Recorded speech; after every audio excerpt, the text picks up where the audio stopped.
Mayday, Mayday. This is Ranger Station Kilo 7. We have multiple lions stalking a family group. GPS coordinates 14.2305 south, 31.4731 east. Immediate helicopter evacuation required. They're surrounded.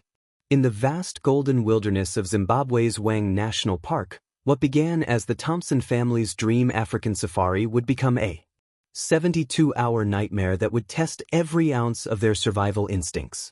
The morning of March 15, 2024, dawned crisp and clear across the African savanna. The acacia trees cast long shadows in the amber light, and somewhere in the distance, a fish eagle's cry echoed across the landscape. For the Thompson family from Colorado, this was supposed to be the adventure of a lifetime, a celebration of 25 years of marriage for parents David and Sarah, shared with their twin 19-year-old children, Marcus and Emma.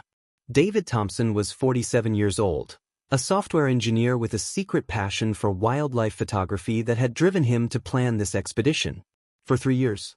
Sarah, 45, was a high school biology teacher whose love for African wildlife had sparked from countless National Geographic documentaries shown to her students.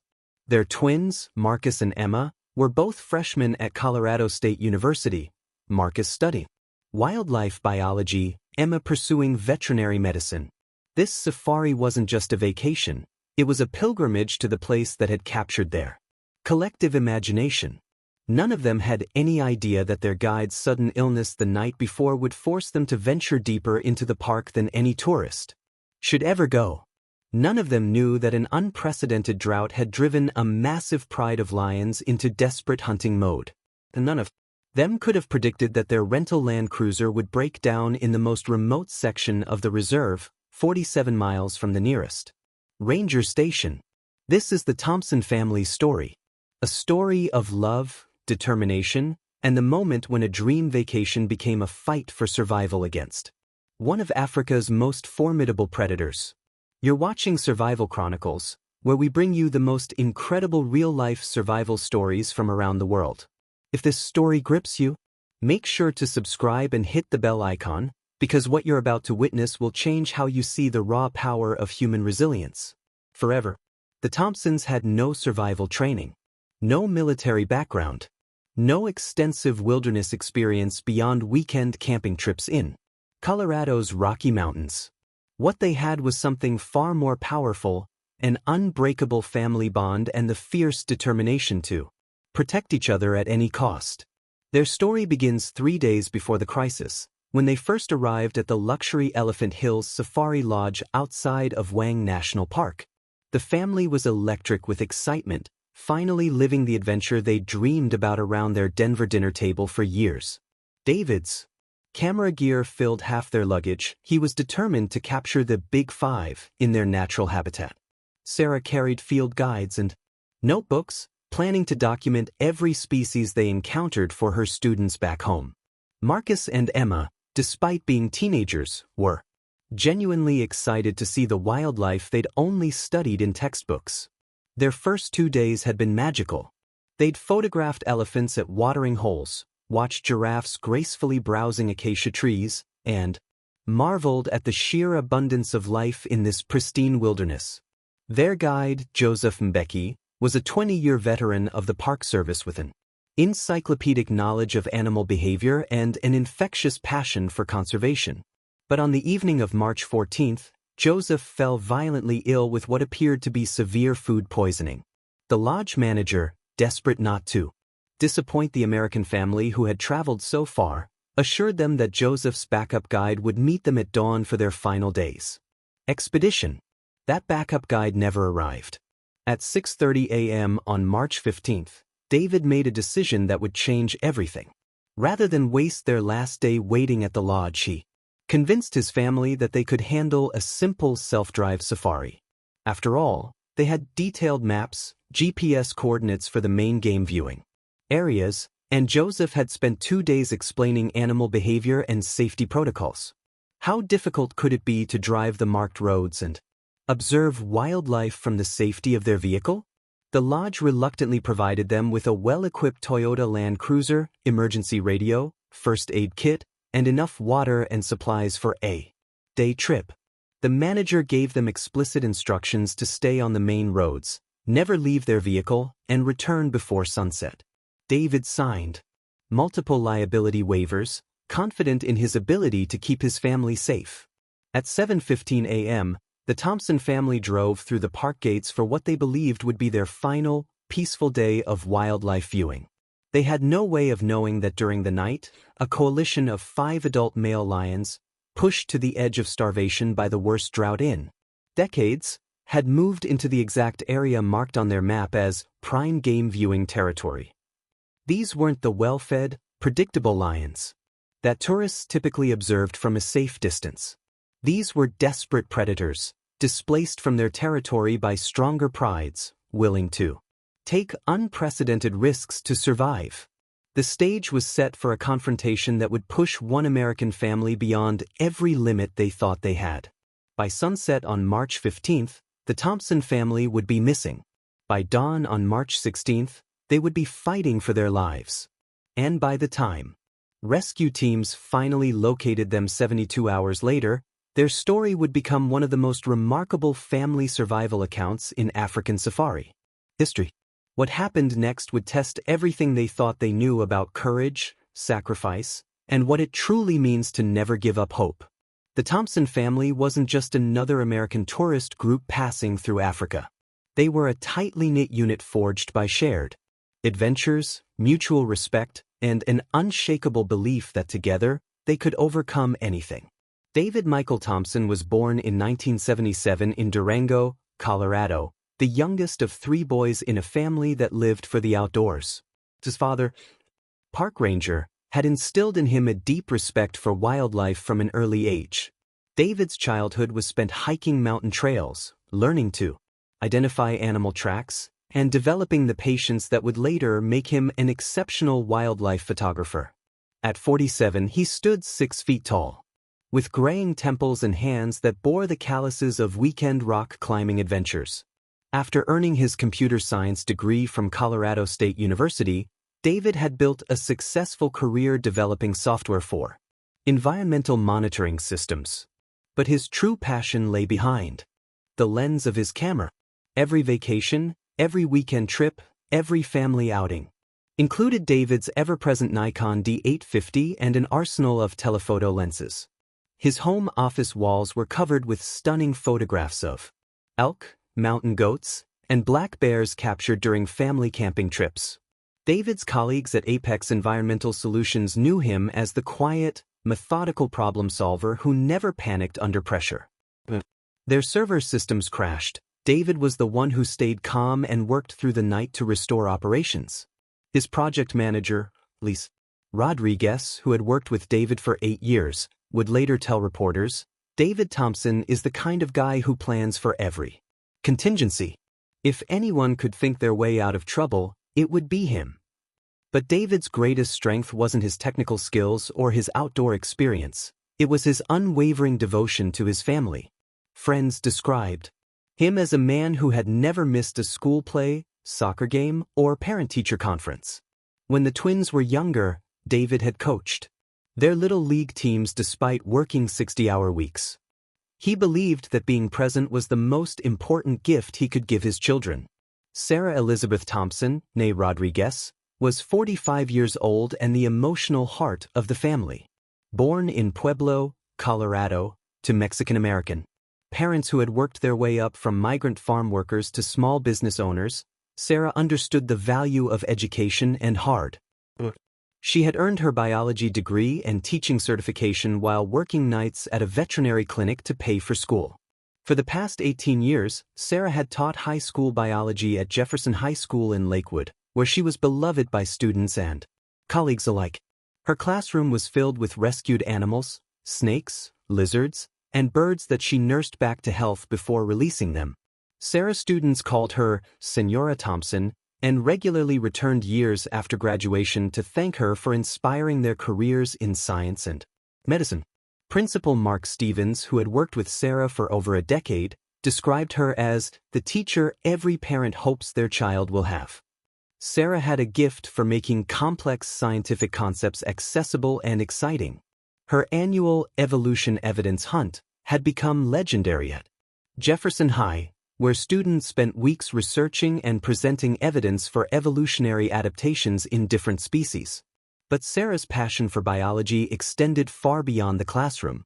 She had spent years volunteering at the National Wildlife Federation and had organized 3 previous family trips to Costa Rica to study rainforest ecosystems.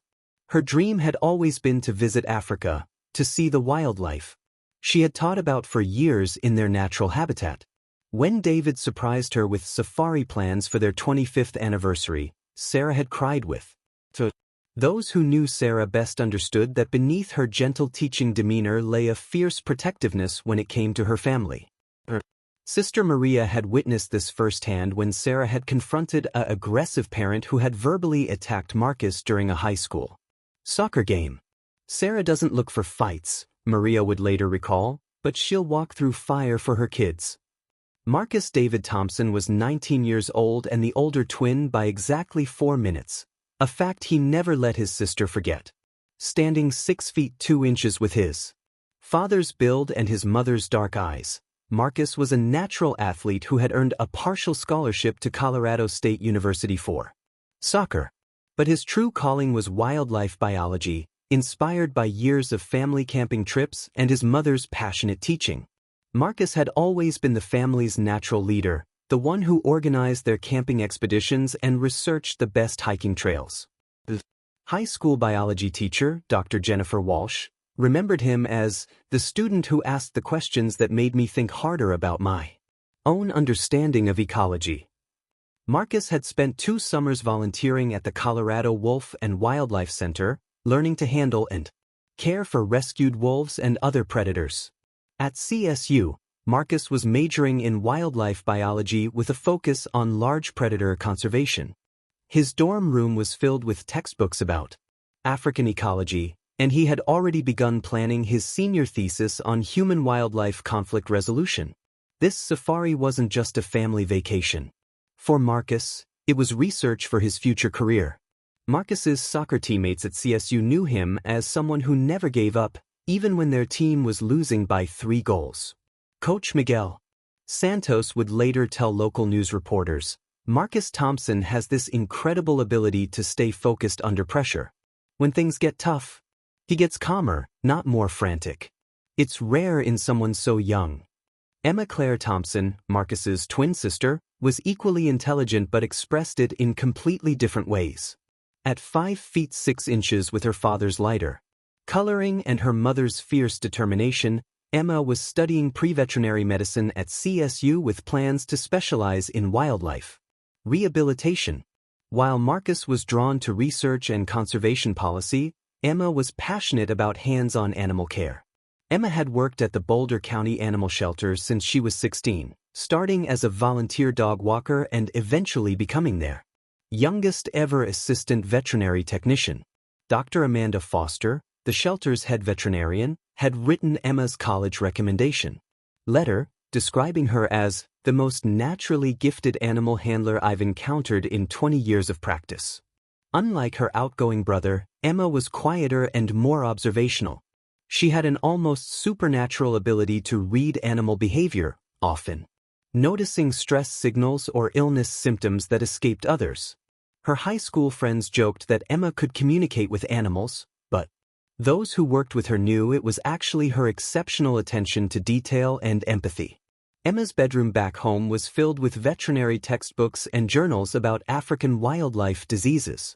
She had spent months preparing for this safari, studying everything from lion social structures to elephant family dynamics.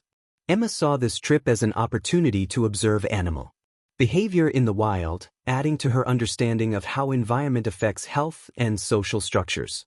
The Thompson family's strength lay not just in their individual capabilities, but in how they complemented each other. David's calm problem solving, Sarah's protective instincts, Marcus's leadership abilities, and Emma's intuitive understanding of animals, together, they formed a unit that friends and neighbors had always admired.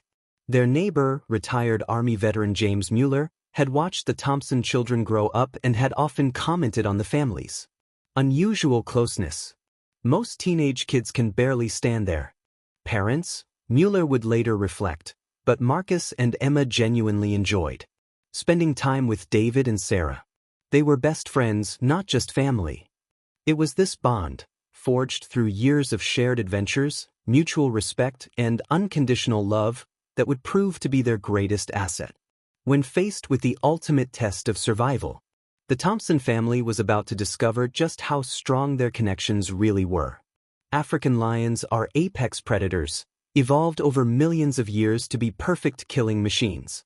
In their natural habitat, they typically hunt in coordinated groups, using sophisticated strategies that have made them the undisputed kings of the savanna. But the lions that would stalk the Thompson family were not typical lions living in typical circumstances. The coalition that had moved into Sector 7 of Hwange National Park consisted of 5 adult males, each weighing between 400 and 450 pounds of pure muscle and predatory instinct. These weren't the well-fed pride males that tourists usually observed from the safety of their vehicles.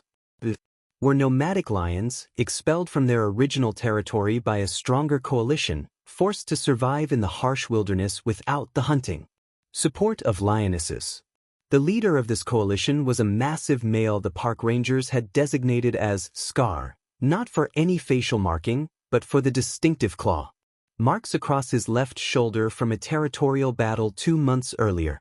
At 8 years old, Scar was in his prime, with a dark mane that indicated superior genetics and fighting ability.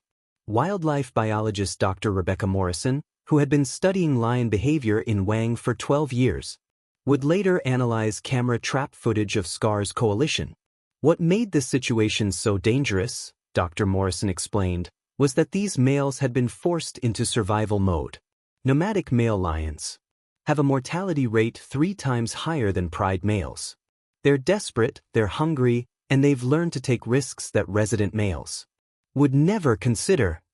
Scar's coalition had formed 18 months earlier when all 5 males were expelled simultaneously from the Sakumi Pride territory by an invasion of younger, stronger males. In the wild, such coalitions rarely last long. The stress of constant movement, competition for food, and lack of territorial security typically breaks them apart within months. But this group had developed an unusual bond, possibly because 3 of the 5 were brothers from the same litter. The second in command was Mfumo, a 7-year-old male with a distinctive black-tipped tail and unusual golden eyes. Park records showed that Mfumo had killed an adult buffalo single-handedly the previous year, an almost impossible feat that indicated exceptional strength and hunting ability. His brothers, Jabari and Django, were slightly smaller but equally formidable, working together with an almost telepathic coordination. The 5th member, Kivuli, was the most unpredictable. At only 5 years old, he was the youngest and most aggressive, constantly trying to prove himself to the older males. Wildlife cameras had captured Kivuli attempting to hunt prey that was far too large for a single lion, warthogs, young elephants, even a juvenile giraffe. His reckless behavior often put the entire coalition at risk. The drought that had gripped Zimbabwe for 8 months had transformed Hwange National Park into a harsh, unforgiving landscape. Sources that had sustained wildlife for decades had dried up completely. The Guvalala Pan, normally a reliable water source in Sector 7, had been reduced to cracked mud and dust. This environmental catastrophe had forced all wildlife into desperate competition for the few remaining resources. Dr. Charles Mukamuri, Hwange's head ecologist, had been monitoring the crisis since November 2023. We were seeing unprecedented animal behavior, Dr. Mukamuri would later testify to investigators. Elephants were traveling 30 miles between water sources. Herbivore populations were concentrated around the few functioning boreholes, creating perfect hunting opportunities for predators. The drought had also disrupted the lion's normal prey patterns. The massive herds of zebra, impala, and buffalo that typically sustained the park's predator population had been forced to migrate far from traditional hunting grounds. Camera trap data showed that prey animal sightings in Sector 7 had dropped by 73% compared to the previous year. This scarcity had driven SCAR's coalition to increasingly desperate measures. Park rangers had found evidence of the lions attempting to hunt animals they would normally avoid: adult giraffes, elephant calves, even young hippos. Most alarming were the reports of lions investigating human settlements on the park's periphery, behavior that was virtually unheard of in well-managed reserves like Hwange. When large predators start losing their natural fear of humans, explained carnivore specialist Dr. Andrew MacDonald from the University of Cape Town, it indicates a level of desperation that makes them extremely dangerous. These lions had crossed a behavioral threshold that most lions never cross. The territory that SCAR's coalition had claimed encompassed nearly 200 square miles of diverse landscape: acacia woodlands, open grasslands, seasonal wetlands, and rocky outcroppings. This vast area included several popular tourist routes, but the ongoing drought had led park management to officially close most roads in Sector 7 due to the lack of wildlife activity.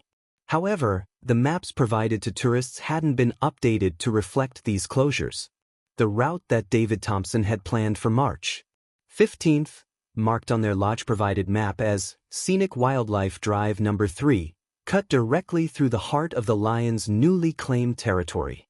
The specific area where the Thompson family would encounter the lions was known as Mashata Crossing, a traditionally popular spot where four different game trails converged around what had once been a seasonal water source. During normal years, Mashata Crossing was one of the most reliable wildlife viewing locations in the park. The dried riverbed created natural sight lines for photography, while the surrounding acacia groves provided shade for both animals and vehicles. But the drought had transformed Mashata Crossing into something far more sinister. The dried riverbed had become a natural funnel, forcing any remaining wildlife into predictable movement patterns.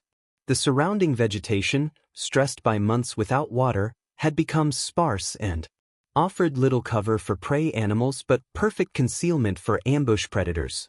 Camera trap footage from 2 weeks before the Thompson family's arrival showed SCAR's coalition had established Mashata Crossing as their primary hunting ground.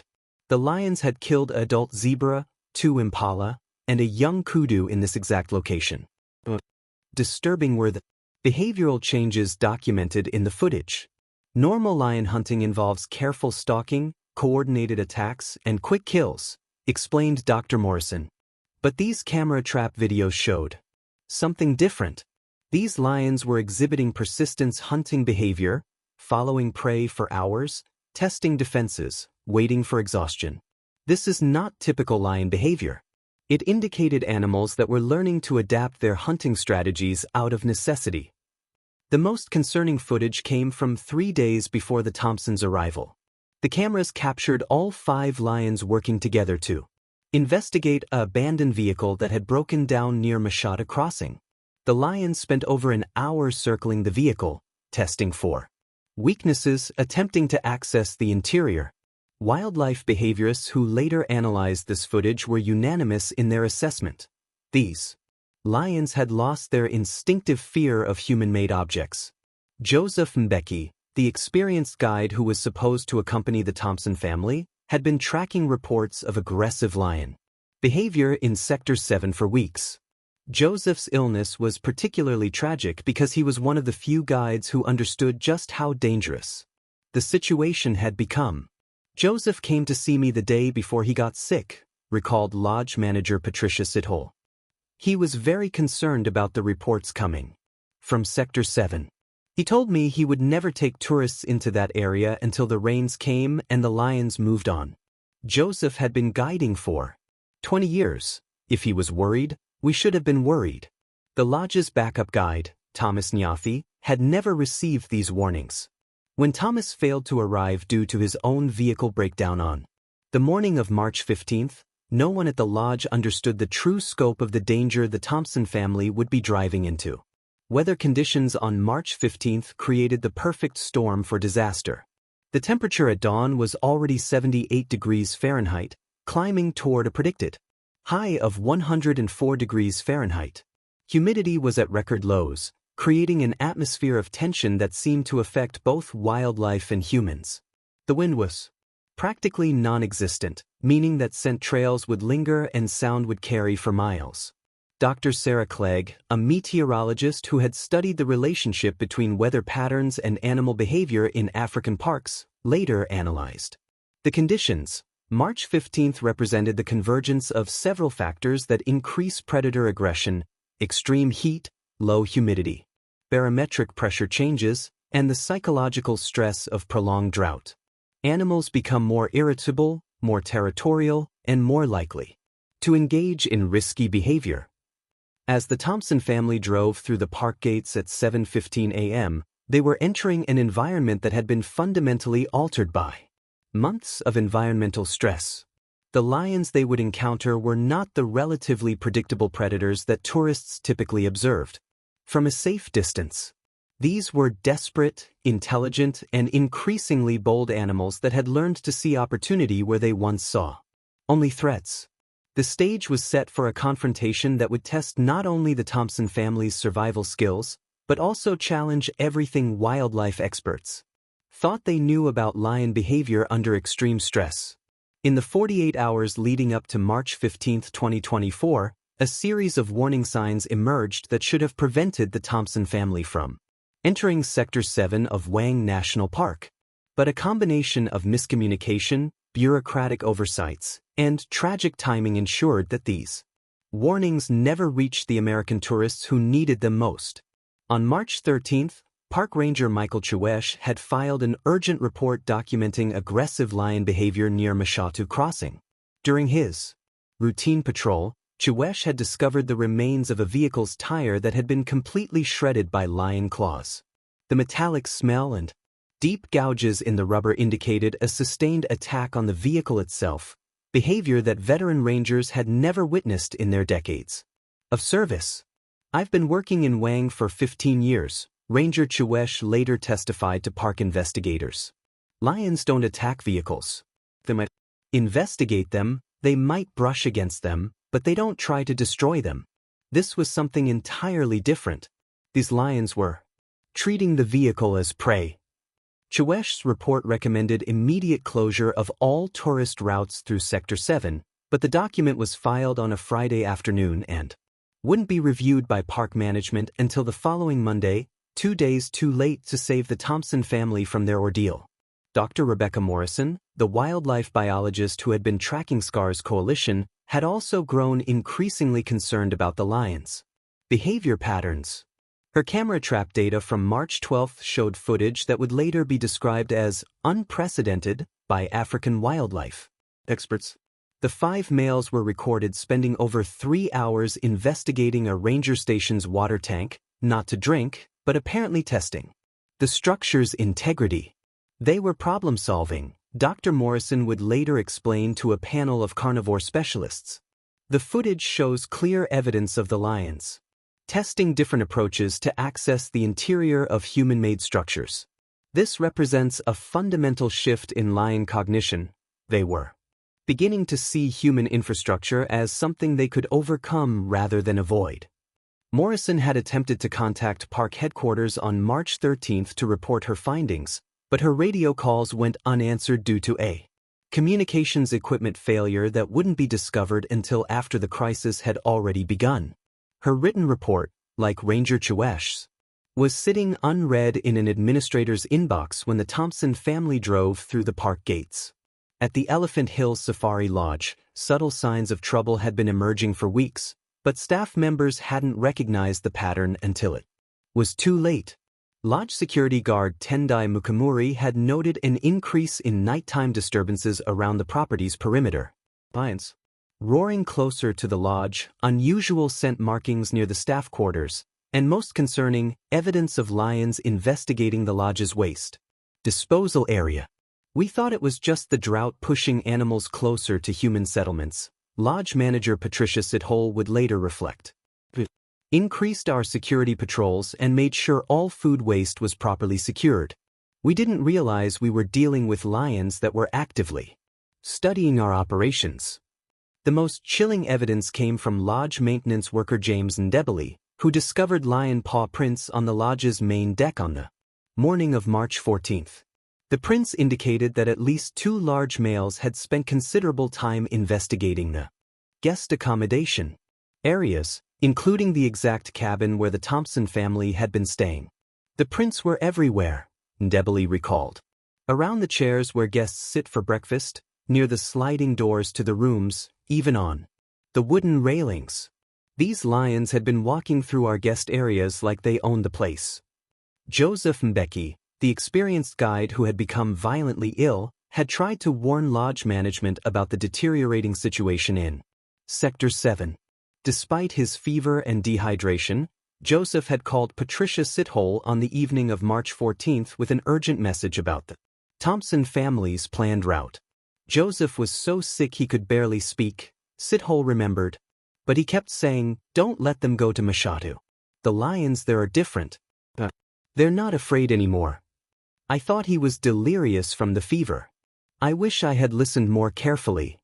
The Thompson family themselves had noticed unusual animal behavior during their first 2 days at the lodge, but they interpreted these signs through the lens of inexperienced tourists rather than recognizing them as warnings.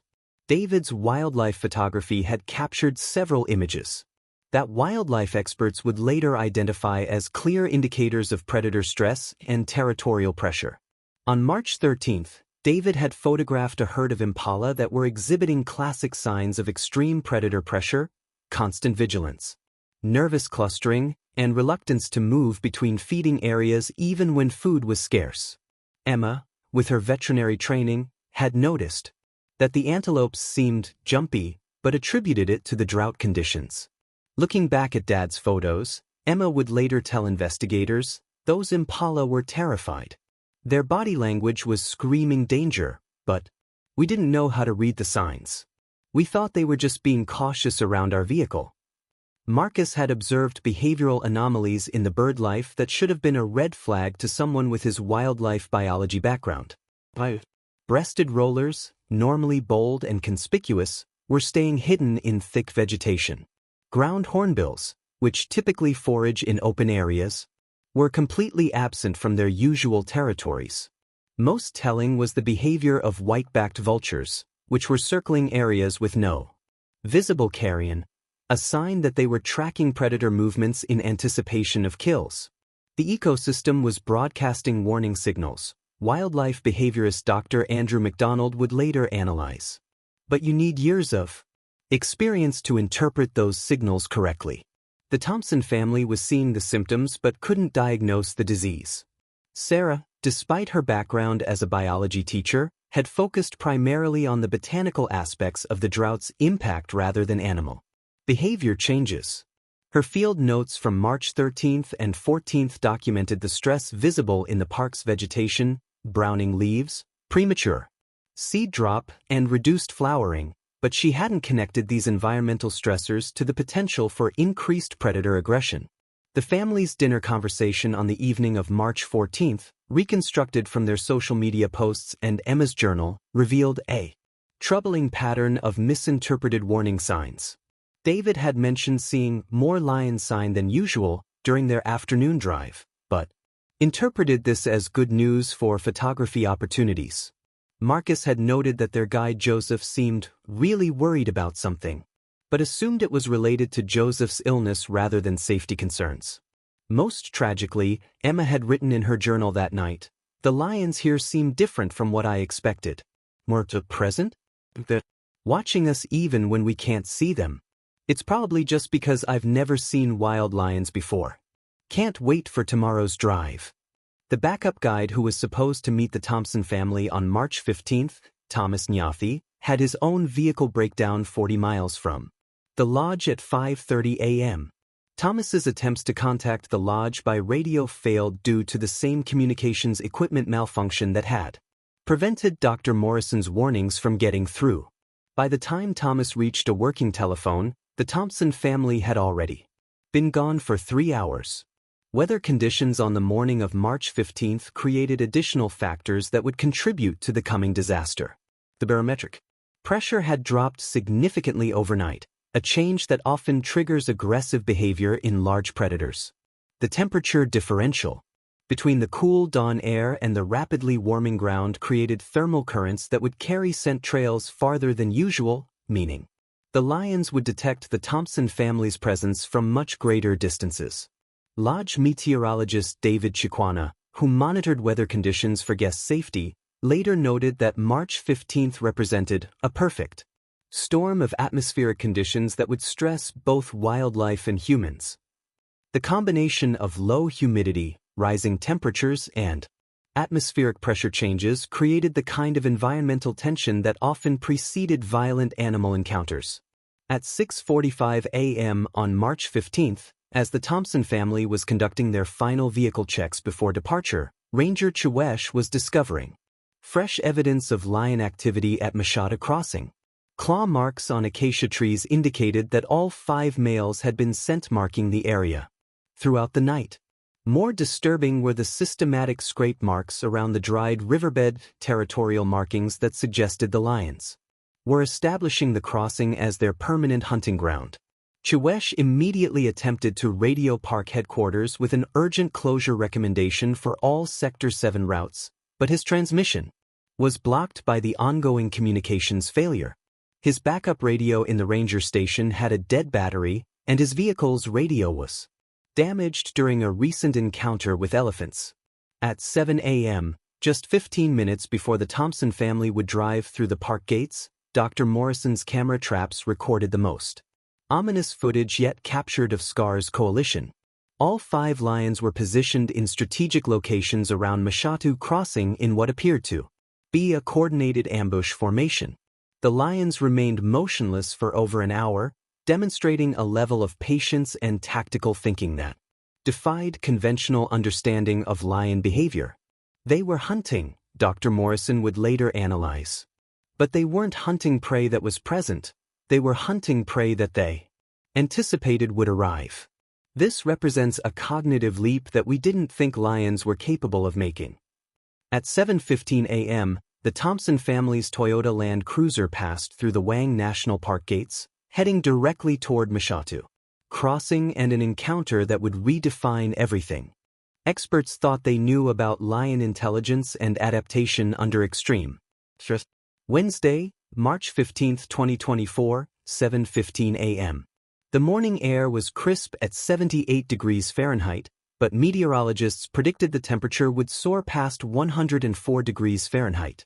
By noon, a thin layer of mist clung to the acacia trees as the Thompson family's white Toyota Land Cruiser passed through the gates of Hwange National Park, its occupants filled with excitement for what they believed would be their final, peaceful day of wildlife observation.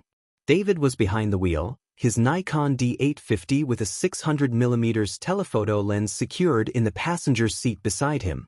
Sarah sat directly behind him, field notebook open, already documenting the morning's bird sightings. Marcus occupied the seat behind Sarah, binoculars around his neck, and a GPS device in his hands, tracking their route through the park. Emma sat behind David, her own camera ready and a veterinary field guide open on her lap. The family's mood was relaxed and optimistic. They had planned a leisurely drive to Mashata Crossing, where their lodge map indicated excellent wildlife viewing opportunities and scenic photography locations. David estimated the journey would take 90 minutes, giving them plenty of time to observe animals and return to the lodge before the heat became unbearable.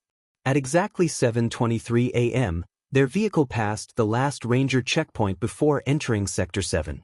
The checkpoint was unmanned due to the communications equipment failure, but a handwritten sign read, "Proceed with caution, report all wildlife sightings." The Thompson family interpreted this as routine administrative guidance rather than the urgent warning it was intended to be. Scar and his coalition had been positioned around Mashatu Crossing since before dawn. Dr. Morrison's camera traps, reviewed weeks later, showed the 5 lions arriving at their positions at 4:47 a.m. and remaining motionless for over 3 hours. This level of patience and coordination was unprecedented in recorded lion behavior. They were demonstrating strategic thinking that challenged fundamental assumptions about feline intelligence. Scar had positioned himself 200 meters north of the crossing point, concealed behind a fallen baobab tree that provided perfect cover while maintaining sight lines to the main track. Mfumo and his brother Jabari were stationed on the eastern approach, hidden in a grove of fever trees that would force any vehicle to pass within 30 meters of their position. Django had taken the southern position, using an abandoned termite mound as concealment. Kivyali, the youngest and most aggressive, was positioned directly at the crossing point itself, hidden in the dried riverbed, where the vegetation was thickest.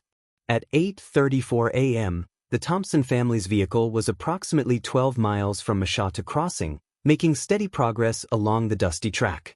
David was driving carefully, stopping frequently to photograph wildlife and allow Sarah to document plant species affected by the drought. The family was completely unaware that they were being tracked by sophisticated predators who had learned to anticipate human movement patterns. Marcus was the first to notice the unusual silence. As someone studying wildlife biology, he was accustomed to the constant soundtrack of African wilderness, bird calls, insect buzzing, the distant sounds of animals moving through vegetation. But as they progressed deeper into Sector 7, the soundscape became increasingly muted. "Does anyone else notice how quiet it is?" Marcus asked at 8:41 a.m., lowering his binoculars. "We should be hearing more bird activity by now." Emma, with her intuitive understanding of animal behavior, had been feeling increasingly uneasy for the past 20 minutes.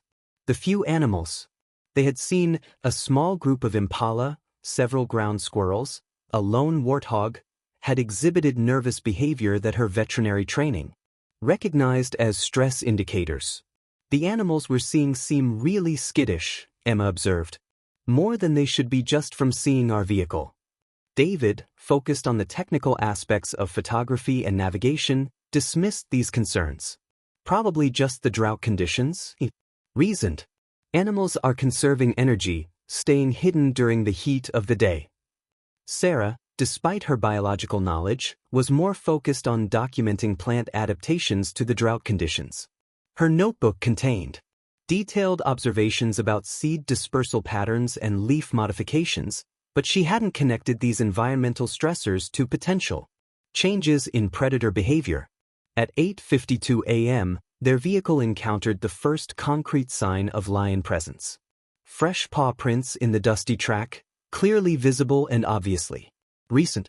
David stopped the vehicle and reached for his camera, excited by the prospect of photographing lions. "Look at the size of these prints," David said, examining the tracks through his telephoto lens viewfinder. "These are big males. Really big." Marcus used his field guide to estimate the size of the prints. Based on the pad width, these are probably 400-pound-plus males, he calculated. That's huge, even for African lions. What the family didn't realize was that they were looking at tracks from all 5 members of Scar's coalition, laid down less than 2 hours earlier. As the lions moved into their ambush positions, wildlife tracking expert James Mthembu, who later analyzed photographs of these tracks, identified paw prints from at least 4 different lions, all moving in the same direction toward Mashata Crossing. "The track pattern shows purposeful movement rather than random territorial patrol," Mthembu would later testify. "These lions were moving with specific intent toward a predetermined location. That's sophisticated behavioral planning that indicates extreme intelligence and desperation." Emma was the first family member to express direct concern about their safety. Her veterinary training had taught her to recognize signs of predator stress, and something about these tracks triggered her instincts. "Dad, maybe we should turn around," Emma suggested at 8:58 a.m. "These tracks look really fresh, and if there are multiple large males in the area."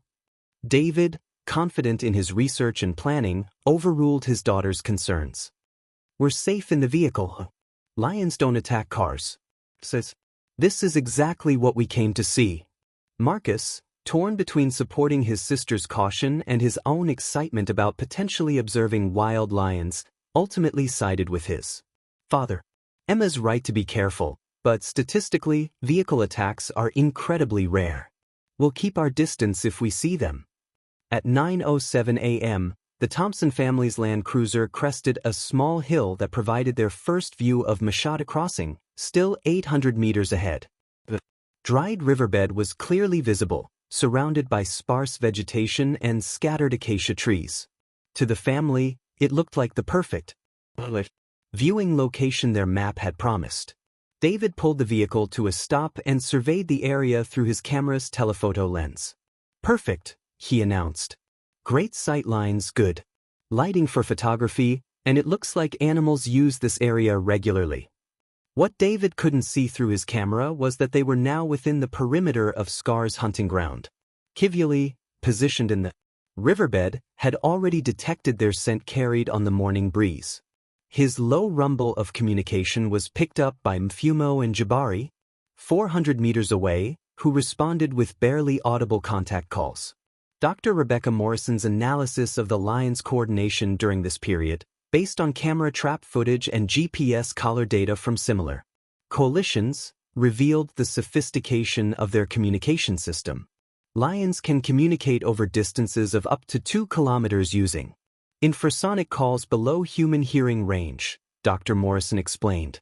These males were coordinating their positions and timing their approach, based on the vehicle's movement patterns. At 9:12 a.m., Sarah made an observation that should have triggered immediate evacuation from the area.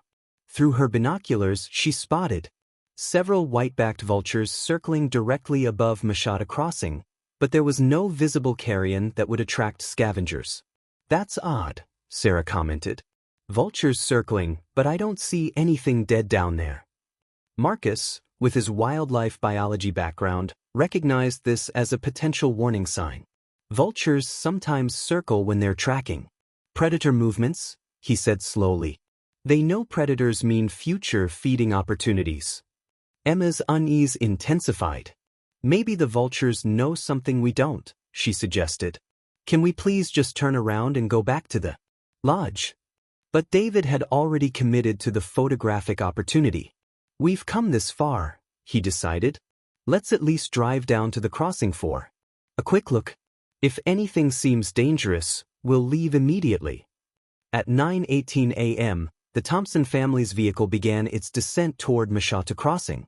As they moved closer to the dried riverbed, the vegetation became denser, reducing their sight lines and creating multiple concealment opportunities for large predators.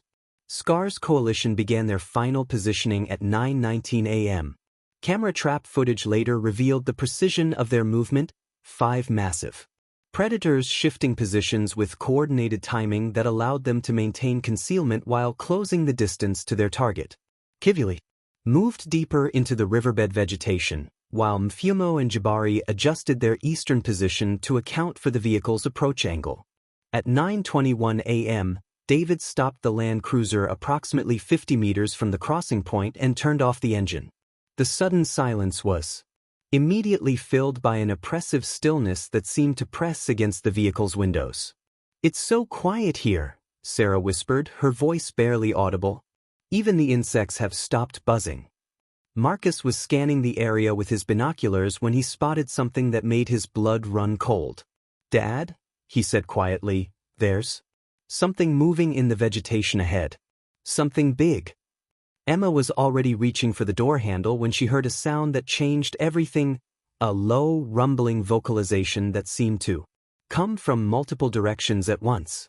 "Those are lions," Emma said, her voice tight with fear. "Multiple lions.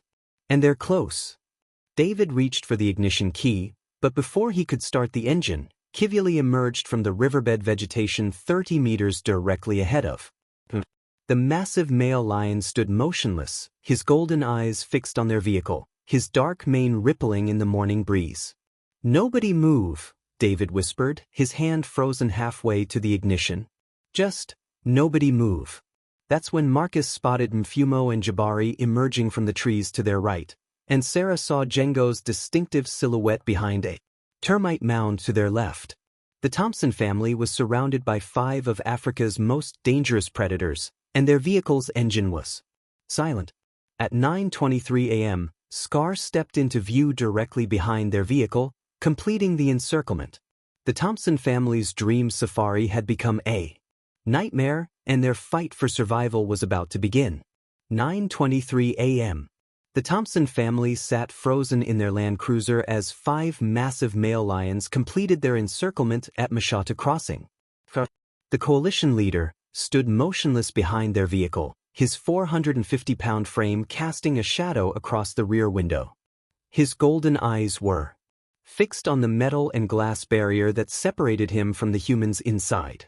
David's hand trembled as he reached for the ignition key. The simple act of starting the engine had suddenly become the most important action of his life.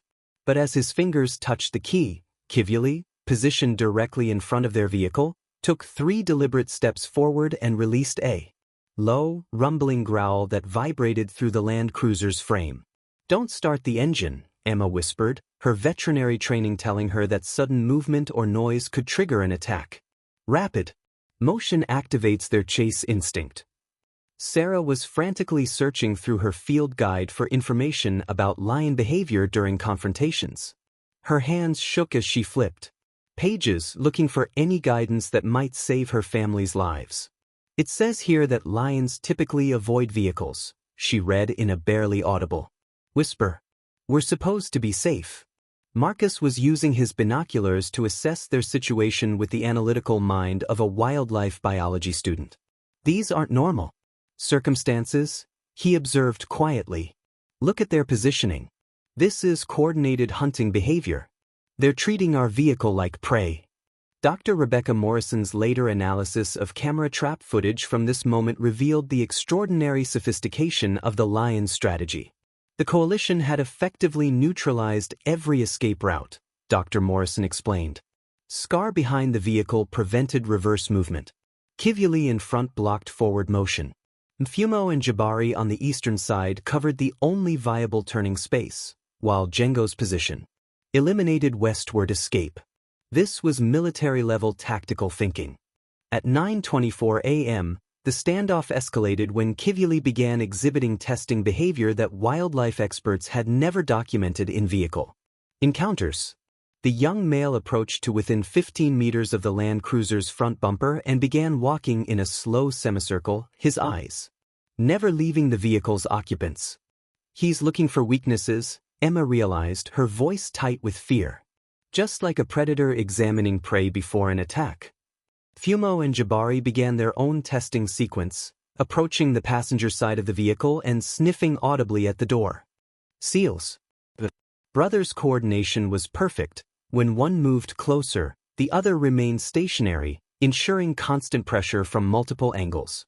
David made the decision that likely saved his family's lives. Instead of attempting to start the engine, he slowly reached for the emergency radio provided by the lodge. His movements were deliberate and careful, avoiding any sudden gestures that might trigger an attack response.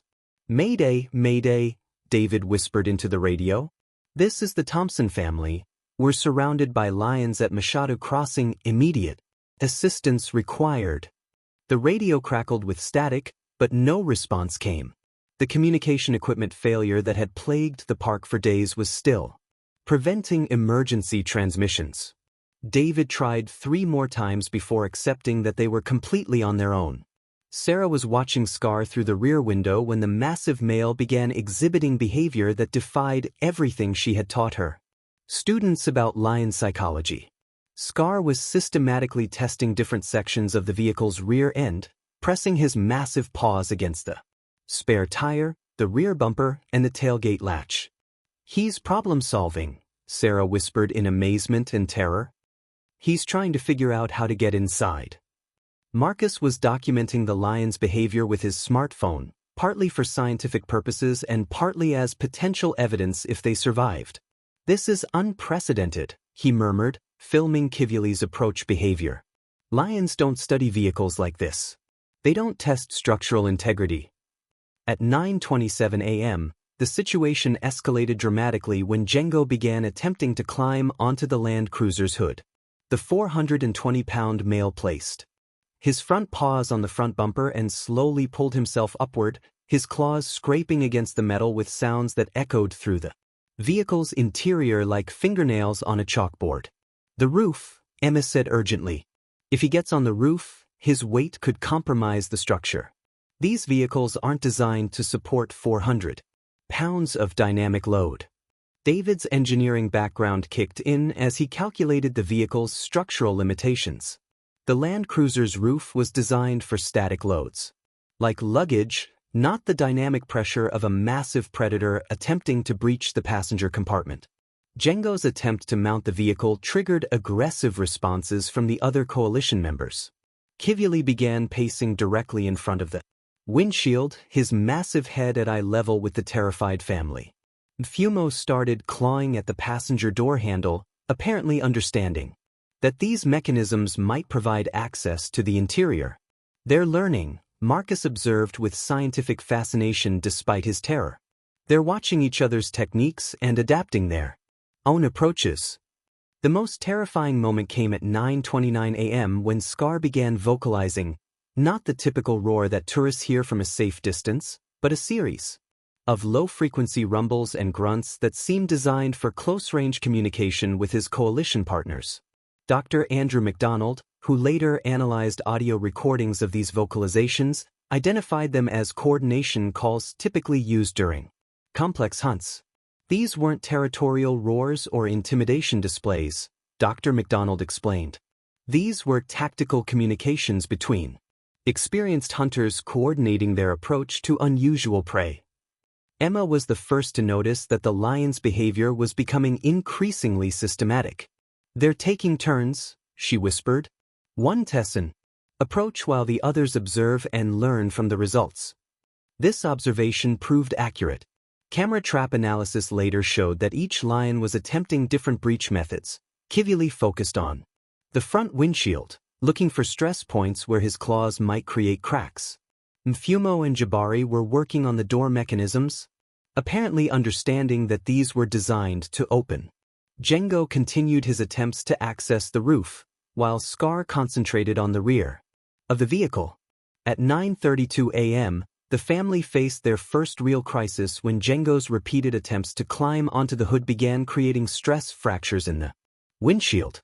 Small spiderweb cracks appeared where his claws had scraped against the glass, and each subsequent attempt made the damage worse. The windshield won't hold much longer, David assessed with engineering precision. Maybe 10 more impacts before it fails completely. Sarah made a decision that demonstrated remarkable presence of mind under extreme pressure. She began speaking to the lions in the calm, steady voice she used with agitated animals in her classroom. "Easy, boys. Nobody wants to hurt anybody here. We're just going to stay calm and figure this out together." Incredibly, her voice seemed to have a slight calming effect on the closest lions. Kivuli stopped his aggressive pacing and tilted his massive head, apparently responding to the non-threatening vocal tones. "Keep talking, Mom," Emma encouraged. "Your voice is affecting their stress levels." Marcus was recording everything on his phone while simultaneously trying to think of escape strategies. "If we can get the engine started and move slowly, we might be able to break through their formation without triggering a full attack response." But their opportunity for mechanical escape vanished at 9:35 a.m. when Mfumo discovered something that changed the entire dynamic of the encounter. The intelligent male had noticed that the passenger door was not completely latched, a detail the family had overlooked in their rush to observe wildlife that morning. Mfumo began working methodically at the door handle, his powerful paws and surprising dexterity allowing him to manipulate the mechanical mechanism. Each attempt brought him closer to success, and the other lions seemed to understand the significance of his progress. "The door," Sarah said urgently. "He's figured out the door." David lunged across the vehicle to manually hold the door handle in the locked position, but his sudden movement triggered Kivuli to leap onto the hood with his full weight. The windshield cracked further, and stress fractures began spreading across the entire glass surface. Emma was pressed against the far side of the vehicle, as far from the door as possible, when she made an observation that would prove crucial to their survival. "Dad, look at their body language. They're hunting, but they're also uncertain. They've never dealt with prey like this before." This insight, from a teenager studying veterinary medicine, proved remarkably astute. Later analysis by animal behaviorists confirmed that the lions were indeed operating outside their normal behavioral parameters. They were applying hunting instincts to a completely novel situation, which created both opportunities and dangers for the Thompson family. At 9:38 a.m., the crisis reached its peak when Django's latest attempt to access the roof caused a complete windshield failure. The safety glass held together but became completely opaque, eliminating the family's ability to see threats approaching from the front. Simultaneously, Mfumo succeeded in partially opening the passenger door. The door swung open approximately 6 inches before Sarah threw her full weight against it, preventing complete breach of their protective barrier. "I can't hold it," Sarah gasped, struggling against 420 pounds of determined predator. "Someone help me." Marcus immediately joined his mother in holding the door closed, but both knew they couldn't maintain this defense indefinitely. The lions were problem-solving faster than the humans could adapt their countermeasures. David made the desperate decision to attempt starting the engine despite the risks. "Hold on," he shouted, turning the ignition key. The engine roared to life, and the sudden noise caused all 5 lions to step back momentarily. But instead of fleeing, the lions regrouped within seconds, apparently recognizing that the mechanical noise represented opportunity rather than threat. Scar moved to directly behind the vehicle, positioned to attack if they attempted to reverse. The coalition was adapting to each new challenge with frightening intelligence. At 9:40 a.m., after 17 minutes of the most intense psychological pressure any of them had ever experienced, the Thompson family realized they were facing a new type of predator, lions that had learned to see human technology as something they could overcome rather than avoid. Their fight for survival was just beginning, and the next decisions they made would determine whether they lived to tell this incredible story or became another tragic statistic in the ongoing conflict between humans and Africa's apex predators. 9:40 a.m. With their engine running and the lions momentarily repositioned, David Thompson made a split-second decision that would determine his family's immediate fate. Instead of attempting to reverse or turn around, movements that would require slow, careful maneuvering, he shifted into drive and accelerated straight forward, directly toward Kivyali, who was still positioned in front of their vehicle. The massive male lion leaped aside at the last moment, his survival instincts overriding his hunting behavior. The Land Cruiser lurched forward through the gap, but the family's relief lasted only seconds. In the rearview mirror, David could see all 5 lions immediately beginning pursuit, their powerful legs propelling them at speeds that would soon overtake the vehicle on the rough terrain. "They're following us," Marcus reported, watching through the rear window as Scar led the coalition in coordinated pursuit. "Dad, lions can run 50 miles per hour in short bursts. On this terrain, we can't go faster than 30. Sarah was still holding pressure against the partially open passenger door while Emma tried to clear away the fragments of safety glass that were obscuring their forward vision. The windshield was completely compromised, forcing David to navigate by sticking his head out the driver's side window. "Where's the nearest ranger station?" David shouted over the engine noise and wind. Emma consulted their GPS device with shaking hands. "Ranger Station Kilo 7 is 12 kilometers southeast, but we'd have to backtrack through lion territory. There's an emergency shelter at Baobab Point, 8 kilometers due east." The emergency shelter at Baobab Point was a concrete structure built for researchers and rangers caught in dangerous weather or wildlife situations. Emma had noticed it on their map during trip planning but never imagined they would need it for protection from predators. Their fight for survival was entering a new phase, and the next 72 hours would test every ounce of their determination, intelligence, and family bonds. 9:56 a.m. The heavy metal door of the abandoned research station slammed shut with a resonating clang that echoed through the concrete structure. For the first time in nearly 40 minutes, the Thompson family found themselves in a space where thick walls separated them from 5 of Africa's most determined predators. But their relief was tempered by the immediate realization that they were now trapped with limited supplies and no guarantee that help would arrive before the lions found a way to breach their refuge. The research station consisted of 3 rooms connected by reinforced doorways, a main laboratory area with concrete tables and built-in storage cabinets, a smaller office space with a single window, and a supply room that had been stripped of most equipment years earlier. The walls were solid concrete, 18 inches thick, designed to withstand both weather extremes and potential wildlife encounters.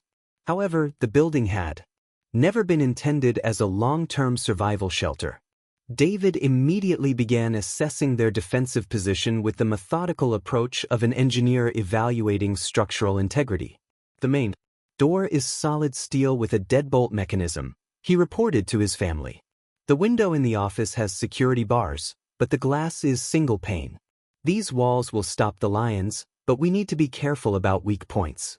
Sarah was taking inventory of their supplies with the practical mindset of someone accustomed to planning extended field trips. We have 6 bottles of water, enough for maybe 24 hours if we're careful. Some energy bars, trail mix, and fruit from the lodge breakfast. The first aid kit is intact, and we have the radio and GPS device. Marcus was documenting their situation and attempting to maintain radio contact with Ranger Station Kilo 7. Ranger Chwesh, this is Thompson. Family. We've reached the research station and secured ourselves inside. The lions are still in the immediate area. Chwesh's response provided both encouragement and sobering reality. Thompson family, excellent work reaching shelter. Emergency helicopter is now 35 minutes from your position. However, we cannot attempt evacuation while lions are present. You may need to defend your position until ground units arrive with wildlife management equipment. Emma was observing the lions through the barred window, her veterinary training helping her interpret their post-chase behavior. They're not leaving, she reported quietly. They're settling into what looks like a siege formation around the building. This observation proved remarkably accurate. Camera analysis from the research station's still-functioning security system later showed that SCAR's coalition had indeed established a coordinated watch pattern around the concrete structure. The lions were demonstrating patience and strategic thinking that challenged fundamental assumptions about feline attention spans and group coordination. At 10:15 a.m., the family faced their first test of the building's integrity when Kivuli began systematically examining the structure's exterior, much as he had done with their vehicle. The young male was walking the perimeter, testing different sections of wall with his paws and investigating potential weak points around the foundation.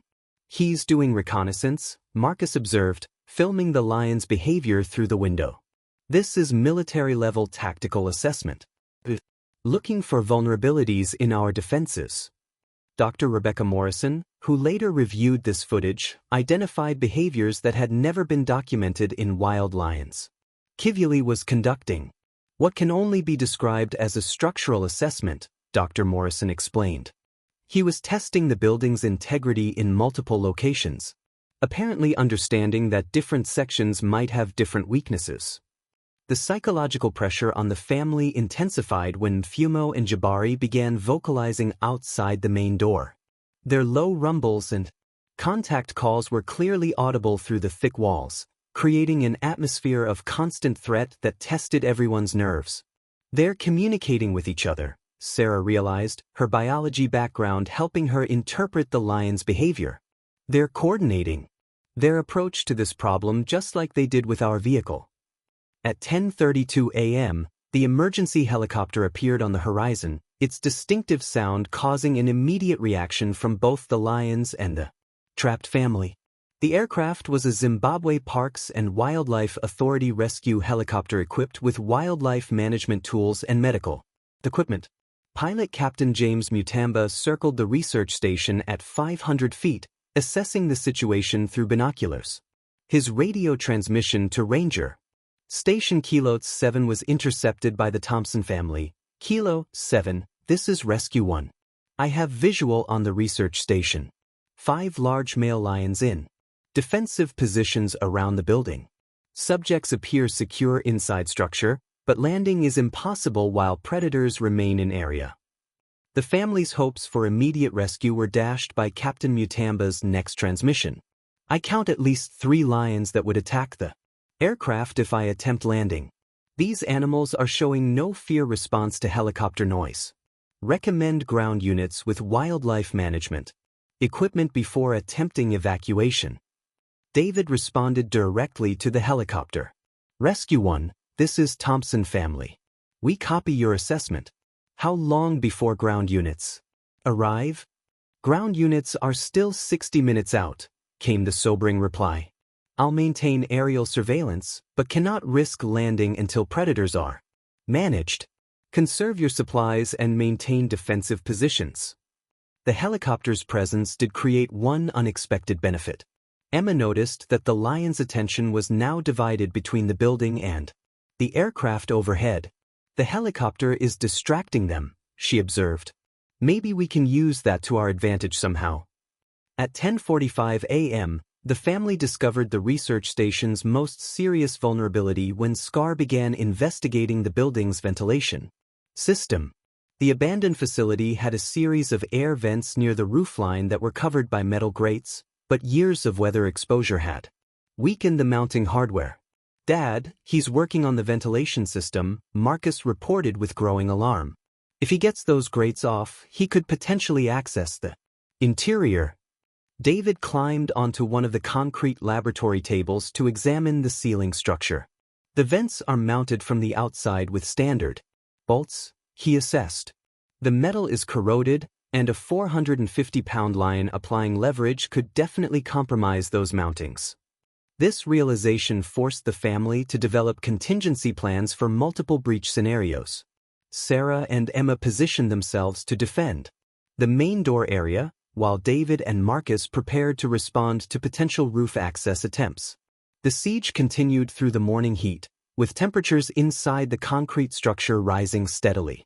By 11:30 a.m., the interior temperature had reached 95 degrees Fahrenheit, and the family was forced to ration their water more strictly than initially planned. We need to stay hydrated, but we also need to make this last, Sarah calculated, her teaching experience helping her manage resources efficiently. Small sips every 15 minutes, and we need to find shade spots to minimize heat stress. Emma was monitoring everyone's physical condition with her veterinary training adapted to human physiology. Mom's showing early heat exhaustion symptoms, she reported quietly to her father. We need to cool her down and maintain electrolyte balance. The psychological pressure reached its peak when the helicopter was forced to return to base for refueling at 12:15 p.m. The aircraft's departure seemed to trigger increased activity from the lions, as if they understood that their primary threat had been temporarily removed. They waited for the helicopter to leave, Marcus observed with scientific fascination despite his fear. They understand the relationship between the aircraft and potential human rescue. At 12:30 p.m., exactly 3 hours after reaching the research station, the family received encouraging news when Ranger Chwesh reported that ground units were finally approaching their location. Thompson family, this is Kilo 7. Ground response team is 15 minutes from your position. We have wildlife management officers with tranquilizer equipment and armed backup. Maintain your defensive positions until we give all clear signal. The rescue operation that followed would become a textbook example of human-wildlife conflict resolution. Wildlife management officers used a combination of noise deterrence, tranquilizer darts, and strategic positioning to force SCAR's coalition to retreat from the immediate area around the research station. At 1:47 p.m., nearly 4 hours after their ordeal began, the Thompson family heard the most beautiful sound of their lives, Ranger Chwesh's voice at their door.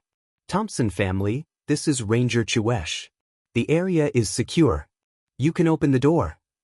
As the heavy metal door swung open, the family stepped into blazing afternoon sunlight and the welcoming presence of Zimbabwe Parks and Wildlife Authority personnel. They had survived an encounter that wildlife experts would study for years to come, but their nightmare had fundamentally changed their understanding of animal intelligence and adaptation.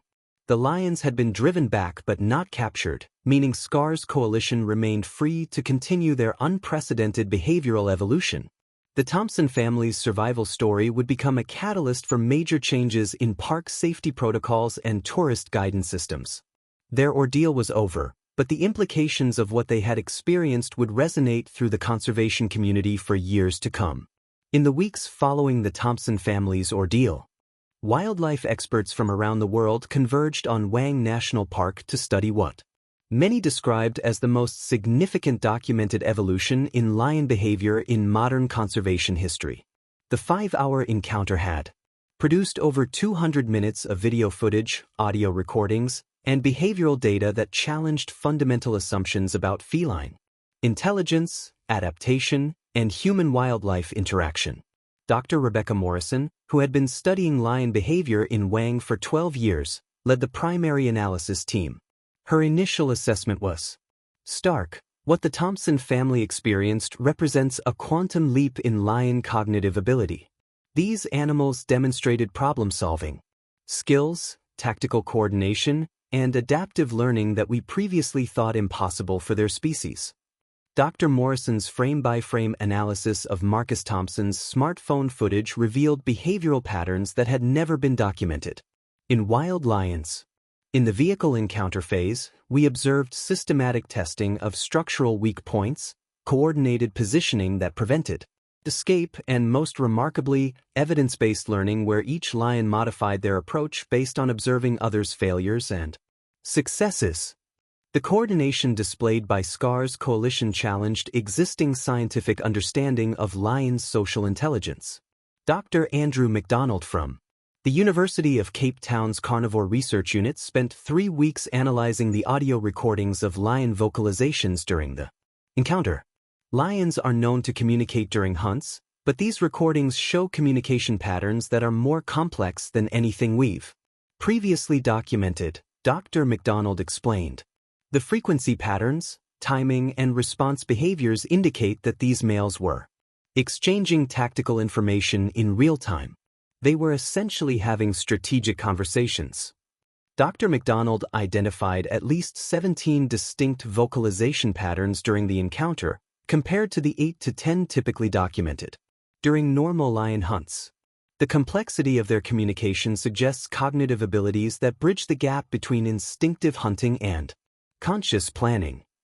Medical experts were equally fascinated by the human psychological and physiological responses documented during the ordeal.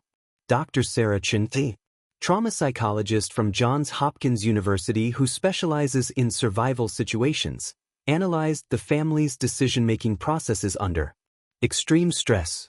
The Thompson family demonstrated remarkable psychological resilience, Dr. Chin observed. Under life-threatening pressure, they maintained rational thinking, coordinated their responses effectively, and made decisions that prioritized group survival over individual comfort. Significantly, they avoided panic responses that often prove fatal in predator encounters. Dr. Chin noted that the family's strong pre-existing bonds contributed significantly to their survival.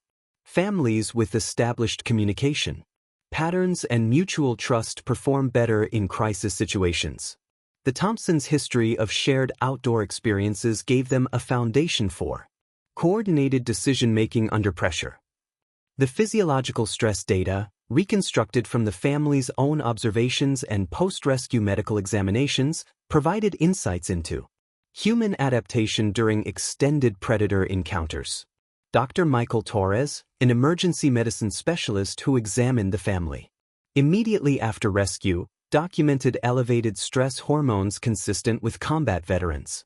The family showed physiological stress markers indicating sustained fight-or-flight response over nearly 5 hours, Dr. Torres reported.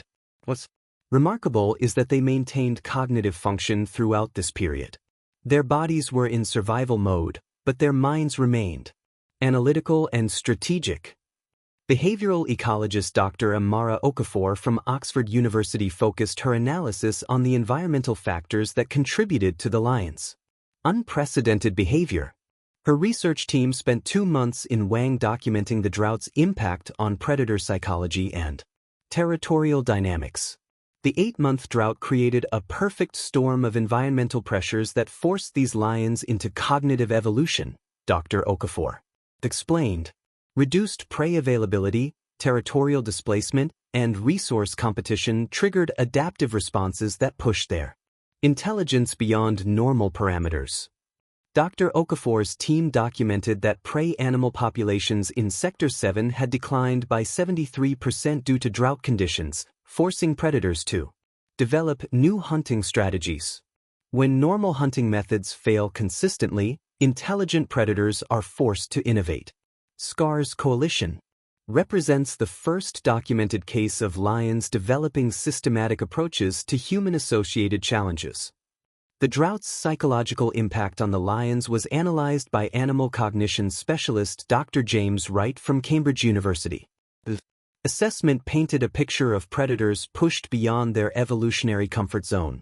These lions were experiencing chronic stress that triggered neuroplastic changes in their brains, Dr. Wright theorized. Desperation and survival. Pressure can accelerate learning and problem-solving in intelligent species. What we saw was essentially predator evolution in real time. Conservation policy experts recognized that the Thompson incident represented a fundamental shift in human-wildlife conflict dynamics. Patricia Mazembe, Zimbabwe's leading wildlife management authority, immediately began developing new protocols based on lessons learned from the encounter. Traditional wildlife management assumes that large predators will maintain their instinctive fear of humans and human technology, Dr. Mazembe explained. The Thompson incident proves that stressed predator populations can overcome these evolutionary barriers. We need completely new approaches to tourist safety and predator management. Dr. Mazembe's new protocols included enhanced communication systems to prevent the kind of information gaps that allowed the Thompson family to enter dangerous territory unknowingly. Every tourist vehicle must now carry satellite communication equipment, and all routes are monitored in real time for predator activity. Vehicle safety expert Dr. Robert Harrison from Land Rover's Special Projects Division analyzed the Thompson family's Land Cruiser to understand how lions had learned to compromise automotive barriers. His findings led to immediate design recommendations for safari vehicles. The lions demonstrated understanding of mechanical weak points that even experienced engineers might miss, Dr. Harrison reported. They identified door seals as penetration points, understood that glass could be compromised through repeated impact, and recognized that vehicle stability could be threatened by weight distribution change. Dr. Harrison's analysis resulted in new safari vehicle standards including reinforced door mechanisms, laminated security glass, and emergency communication systems that function independently of standard radio networks. Wildlife photographer and survival expert David Yarrow, who had spent decades documenting predator behavior in Africa, provided perspective on the family's survival strategies. The Thompsons made several decisions that saved their lives, Yarrow observed. Most importantly, they avoided the instinctive human response to run or fight when trapped. Instead, they stayed calm and used their collective intelligence to outsmart highly intelligent predators. Yarrow identified 3 critical survival decisions: Sarah's use of calm vocalizations to reduce lion aggression, the family's coordinated defense of vehicle integrity, and David's decision to seek structured shelter rather than attempt to outrun the lions on open terrain. The incident's implications extended beyond immediate safety concerns to fundamental questions about conservation strategy. Dr. Elizabeth Kemper, director of the African Large Carnivore Research Initiative, argued that the Thompson encounter represented a new phase in human-wildlife coexistence. We're witnessing the emergence of urban-adapted predator behavior in wilderness settings, Dr. Kemper explained. These lions learn to see human technology as challengeable rather than threatening. This cognitive shift will spread to other predator populations facing similar environmental pressures. Dr. Kemper's research suggested that climate change and habitat pressure would force more predator populations to develop similar adaptive strategies. The Thompson incident is a preview of future human-wildlife conflicts. We need to prepare for predators that are smarter, more adaptable, and less predictable than current conservation models assume. Technology expert Dr. Raj Patel from MIT's Animal Behavior Laboratory proposed advanced monitoring systems based on lessons learned from the encounter. We need predictive AI systems that can identify when predator populations are approaching cognitive breakthrough points, Dr. Patel suggested. Early intervention could prevent situations like the Thompson incident. The collective expert analysis reached several unanimous conclusions. SCAR's coalition had demonstrated cognitive abilities that redefined scientific understanding of lion intelligence. The Thompson family's survival was due to exceptional decision-making under pressure, and similar incidents would likely increase as environmental pressures forced predator adaptation. Dr. Morrison's final assessment captured the significance of the encounter. The Thompson family didn't just survive a lion attack, they survived first contact with a new type of predator. These lions represent an evolutionary leap that will change how we understand and manage human-wildlife interactions for generations to come. The incident became required study material for wildlife management programs worldwide, establishing new protocols for tourist safety and predator monitoring that acknowledged a fundamental shift in the relationship between humans and Africa's apex predators. 6 months after their harrowing encounter at Machada Crossing, the Thompson family returned to their normal lives in Colorado, forever changed by 5 hours that redefined their understanding of wildlife, family bonds, and human resilience. Their story became more than just a survival tale. It became a catalyst for fundamental changes in safari safety protocols and a testament to the power of staying calm under the most extreme pressure imaginable. David Thompson's wildlife photography took on new meaning after the encounter.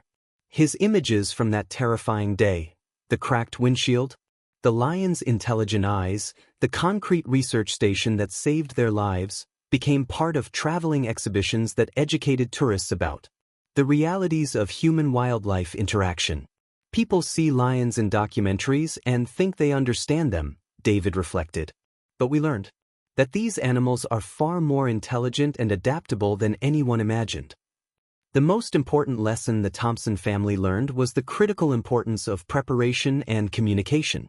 Their survival depended not on wilderness skills or combat training, but on their ability to stay calm, work together, and make rational decisions under life-threatening pressure. Sarah's biology knowledge, Marcus's wildlife education, Emma's animal behavior insights, and David's engineering mindset combined to create a survival team greater than the sum of its parts. We survived because we trusted each other completely, Sarah explained during a presentation to the International Wildlife Management Association 6 months later. When Emma said the lions were exhibiting hunting behavior, we listened. When Marcus identified escape routes, we followed his guidance. When David made the decision to seek shelter, we supported him immediately. That level of trust takes years to build but can save lives in minutes. The incident sparked immediate changes in African safari safety protocols. Patricia Sithole, manager of Elephant Hills Safari Lodge, implemented new communication procedures that prevent tourists from entering dangerous areas without current safety briefings. We now require satellite phone check-ins every 2 hours, and no vehicle leaves without confirmed radio contact with ranger stations, Sithole explained. Zimbabwe Parks and Wildlife Authority established the Thompson Protocol, a comprehensive early warning system that uses real-time predator tracking, weather monitoring, and tourist location data to prevent similar encounters. Dr. Patricia Mazembe, who designed the new system, credited the family's detailed documentation for making the improvements possible. The Thompson family's video footage and GPS data allowed us to reconstruct the entire incident minute by minute, Dr. Mazembe noted. We learned exactly how predator behavior escalates, how environmental factors contribute to aggression, and most importantly, how small communication failures can create life-threatening situations. The new protocols include mandatory predator behavior briefings for all safari guides, real-time wildlife monitoring systems, and emergency shelter upgrades throughout major parks. Every tourist vehicle now carries satellite communication equipment and detailed predator activity. Reports are updated hourly during peak tourist seasons. Emma Thompson's veterinary career was profoundly influenced by her experience reading animal behavior under extreme stress. Now studying wildlife veterinary medicine with a focus on predator psychology, Emma has become an advocate for understanding the cognitive evolution occurring in stressed wildlife populations. What we experienced wasn't just a lion attack, Emma explained to her veterinary school classmates. It was first contact with a new type of predator intelligence. These animals had learned to overcome their evolutionary fear of humans and technology. That's not just dangerous, it's a fundamental shift that will affect conservation for decades. Emma's research focuses on identifying early warning signs of cognitive evolution in predator populations under environmental stress. Her work contributes to predictive models that help wildlife managers intervene before predators develop potentially dangerous adaptive behaviors. Marcus Thompson's wildlife biology studies now include specialized coursework in human-wildlife conflict resolution.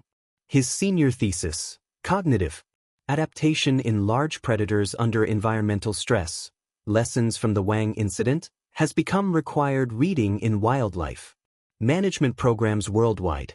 Scientists thought we understood lion behavior, but SCAR's coalition proved we were wrong, Marcus wrote in his thesis conclusion. When intelligent predators face survival pressure, they can evolve new strategies within weeks or months rather than generations. Conservation biology must adapt to account for this accelerated behavioral evolution. The most significant long-term impact of the Thompson incident was the recognition that climate change and habitat pressure are forcing rapid cognitive evolution in large predators. Dr. Rebecca Morrison's continued research has documented similar behavioral adaptations in leopard and hyena populations across southern Africa. The Thompson encounter was the canary in the coal mine, Dr. Morrison explained. We're now seeing evidence of accelerated learning and adaptation in predator populations throughout Africa. Traditional wildlife management strategies that assume predictable animal behavior are becoming obsolete. International conservation organizations have established new research initiatives specifically focused on understanding and managing cognitively evolving predator populations. The Thompson Institute for Adaptive Predator Research was founded at the University of Cape Town with funding from wildlife organizations worldwide. For the Thompson family, the most meaningful outcome of their ordeal was the strengthening of bonds that were already strong. Experience of surviving together created a level of trust and communication that influenced every aspect of their relationships. We learned that we could depend on each other absolutely, David reflected. In those 5 hours, we saw each other at our most frightened and most determined. There's no pretense left after something like that, just complete honesty and trust. The family continues to travel together, though their adventures now include comprehensive safety planning and emergency preparation that reflects their hard-earned wisdom about wildlife unpredictability. They've become advocates for responsible wildlife tourism that respects both animal welfare and human safety. Their story resonates with families worldwide because it demonstrates that ordinary people can survive extraordinary circumstances through preparation, communication, and mutual support.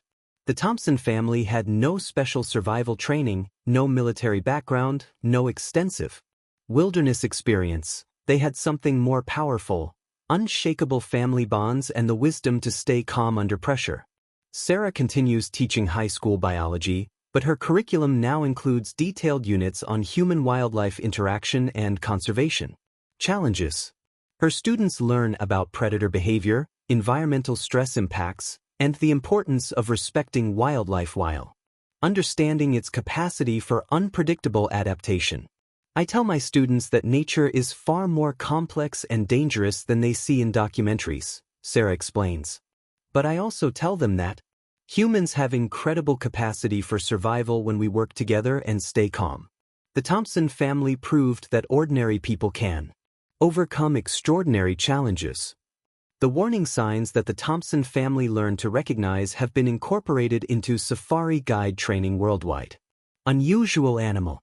Silence, predator sign concentration, behavioral stress indicators in prey species, and environmental factors that increase predator aggression are now standard elements of tourist safety briefings. Most importantly, the Thompson incident taught the conservation community that traditional approaches to human-wildlife conflict must evolve as rapidly as the animals themselves. Static safety protocols based on historical animal behavior are insufficient when intelligent predators can adapt their strategies within weeks. SCAR's coalition was never captured or relocated. Camera trap monitoring shows that the 5 males eventually dispersed when normal rainfall returned to the region and prey populations recovered. But the cognitive abilities they developed during their period of desperation likely influenced other lion populations throughout the region. The Thompson family's survival story became more than just an incredible tale of human resilience. It became a wake-up call for the conservation community about the rapidly changing nature of human-wildlife interaction in an era of environmental stress and climate change. Their message to other families considering African safaris is simple: respect the intelligence and adaptability of wildlife, prepare thoroughly for unexpected situations, trust your family members' instincts, and remember that staying calm and working together can overcome even the most terrifying circumstances. The Thompson family's terrifying last safari taught the world that in the face of Africa's most intelligent predators, the greatest survival tool isn't technology or weapons, it's the unbreakable bonds of family love and the human capacity to adapt, survive, and ultimately triumph over any challenge. Their story continues to inspire families worldwide and reshape how we understand the complex, ever-evolving relationship between humans and the magnificent, dangerous wildlife with whom we share this planet.